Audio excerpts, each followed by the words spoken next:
નમસ્કાર વિદ્યાર્થી મિત્રો,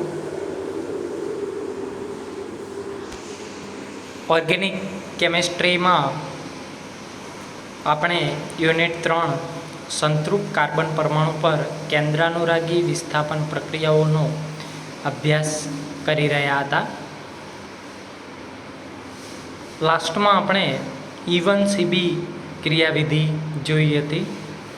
સિલેબસની દ્રષ્ટિએ આમ તો બધા જ ટોપિક પૂરા થઈ ગયા છે, છતાં પણ જે લાસ્ટમાં આપણે એની કમ્પેરિઝન જોઈ તેમાં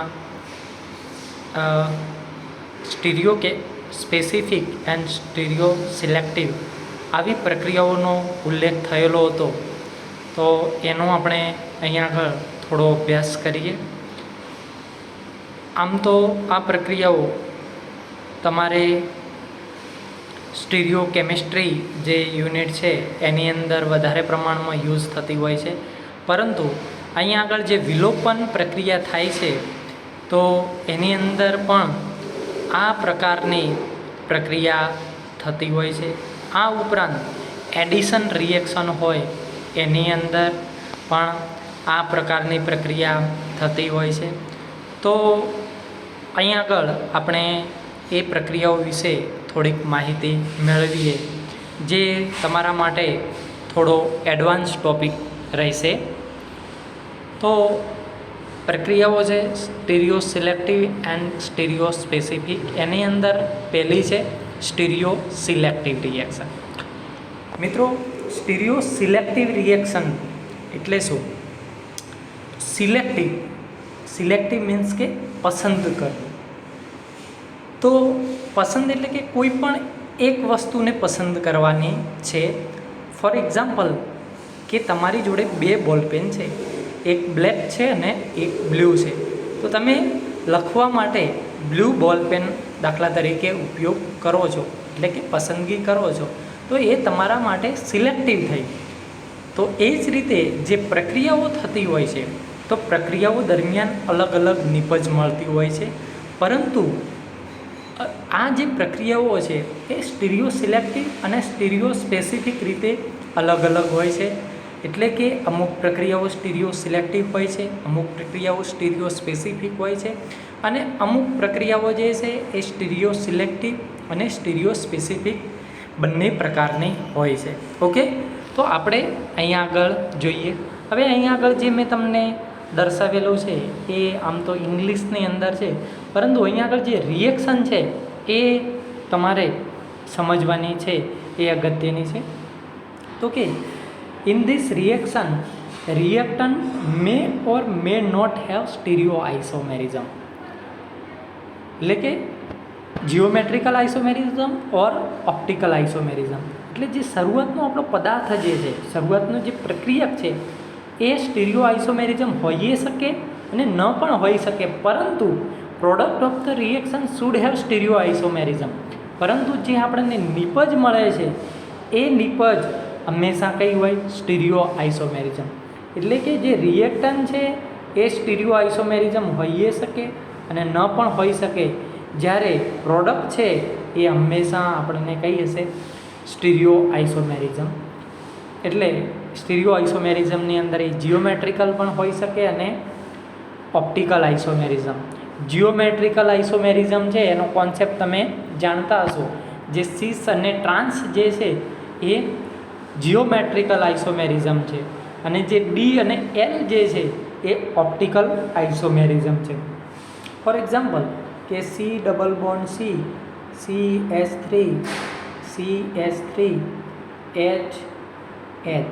ઓકે, તો આ થયું એ સિસ છે. અને બીજું લઈએ CH3 અને H. તો આ જે થયું ફોર્મ એ કયું છે? ટ્રાન્સ. ઓકે, તો આ જે થયા એ જીઓમેટ્રિકલ આઇસોમેરિઝમ. જ્યારે અહીંયા આગળ મેં ઉદાહરણમાં જ લીધા છે, આ જે છે એ ઓપ્ટિકલ આઇસોમેરિઝમ છે. ઓકે, હવે પ્રક્રિયાની અંદર જોઈએ તો in this reaction yield of one stereomers dominates another. In other words, it select for a particular isomerism, એટલે કે એ કોઈ પર્ટિક્યુલર સ્ટીરિયો આઇસોમેરિઝમને જ સિલેક્ટ કરશે.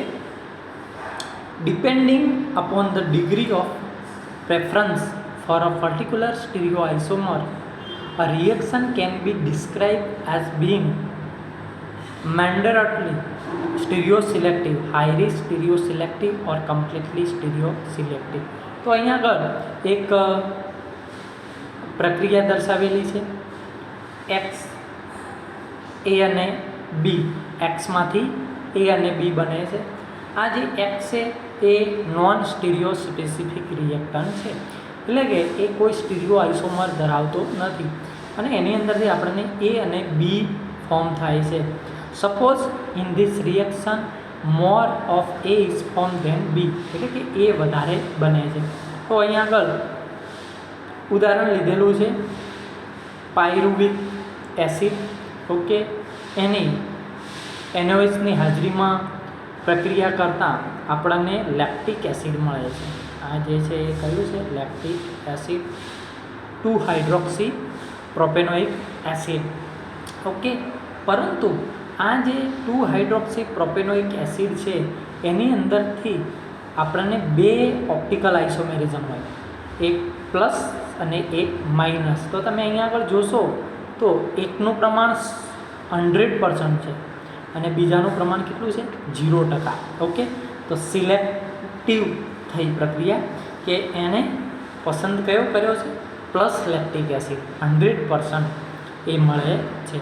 એટલે કે પ્રક્રિયા દરમિયાન આ જે છે એ આપણને પૂરેપૂરો મળે છે. એટલે આ પ્રક્રિયા જે છે એ સ્ટીરિયો સિલેક્ટિવ છે. બીજી એક પ્રક્રિયા મીન્સ કે આ જે પ્રક્રિયા છે એની અંદર આપણે જે ઉપરની પ્રક્રિયા sp2 hybridize carbon convert into chiral carbon out of 2 stereoisomers only one is formed, thus reaction is stereoselective. Again consider the following example. બીજું એક્ઝામ્પલ તમે અહીંયા આગળ જોઈ શકો છો. ઓકે, તો આ જે બ્યુટાઇન છે, ઓકે, યા બ્યુટ2આઇન, ઓકે, તો એની અંદરથી આપણને 2 રિએક્ટન્ટ તમને પ્રોડક્ટ 2 મળે છે. આની અંદરથી એક આપણને 95% મળે છે અને બીજી છે કેટલી મળે છે? 5% મળે છે. એટલે કે જે સીસ જે છે એ આપણને 95% મળે છે અને ટ્રાન્સ જે છે એ આપણને 5% મળે છે. તો આપણે અગાઉ જોયું એ પ્રમાણે જે પ્રોડક્ટ છે એ હંમેશા આપણને સ્ટીરિયો આઇસોમર જ મળે છે અને આ જે સ્ટીરિયો આઇસોમર છે એ કાં તો જિયોમેટ્રિકલ આઇસોમર હોઈ શકે અથવા તો ઓપ્ટિકલ આઇસોમેરિઝમ. તો આપણે બંનેના એક એક ઉદાહરણ લીધા. અહીંયા આગળ જે છે એ ઓપ્ટિકલ આઇસોમરનું છે, અહીંયા આગળ જે છે એ જિયોમેટ્રિકલ આઇસોમેરિઝમનું છે. ઓકે, તો thus the reaction that generate a carbon-carbon double bond or chiral carbon in a product leading to the fractional formation of one stereoisomer over another is known as stereoselective reaction. In other words, it select for a particular stereoisomer. Okay, બીજું છે stereo specific reaction. તો stereo specific રિએક્શનની અંદર a reaction is stereospecific if the reactant can exist as stereoisomer and each stereoisomer react leads to different stereoisomeric product.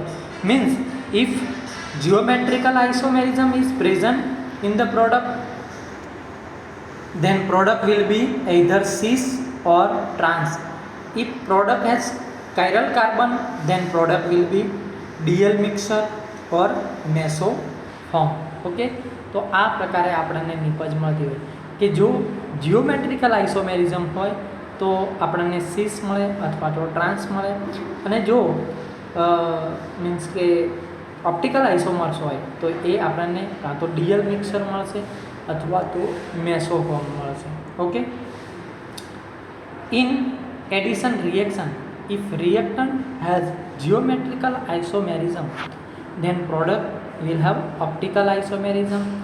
In elimination reaction, if reactant has optical isomerism, then product will have geometrical isomerism. Okay, જેની અંદરથી આ આપણે ઉદાહરણ દ્વારા સમજીએ કે geometrical આઇસોમેરિઝમ હોય તો કઈ રીતે આપણને ઓપ્ટિકલ આઇસોમેરિઝમ મળે છે. ઓકે, અને last not every stereo specific reaction is stereo selective but every stereo selective reaction is not stereo specific reaction. Okay, તો અહીંયા આગળ આપણને બતાવેલું છે sin alkene gives meso product and trans alkene gives DL mixer in scene addition. આ જે છે એ scene addition છે. Okay, તો અહીંયા આગળ આ જે છે એ સીસ જે છે. ઓકે, જ્યારે સીન એડિશન થાય છે ત્યારે આપણને મેસોફોર્મ મળે છે. મેસોફોર્મ એ શું છે કે જ્યારે કાયરલ કાર્બન હોય, ઓકે, કાયરલ કાર્બનની અંદર આપણને જ્યારે પ્લેન ઓફ સિમેટ્રી એની અંદર જોવા મળતી હોય, ઓકે, તો એ શું થશે, એનું મેસોફોર્મ થશે. અહીંયા આગળ પ્લેન ઓફ સિમેટ્રી એટલે કે આ જે ઉપરનો અડધો ભાગ છે એ નીચેના અડધા ભાગનું પ્રતિબિંબ છે, એટલે અહીંયા આગળ આ કયું થશે, મેસોફોર્મ મળે છે. એટલે કે સીનની અંદર આપણને કયું મળે છે, મેસો પ્રોડક્ટ મળે છે. જ્યારે તમે ટ્રાન્સની અંદર જુઓ, આ જે છે એ સીસ છે, આ સીસ અને આ જે છે એ ટ્રાન્સ. તો ટ્રાન્સની અંદર તમને એક ડી અને એક એલ એટલે કે બંનેનું આપણને પ્લસ પ્લસ મિક્સર મળે છે.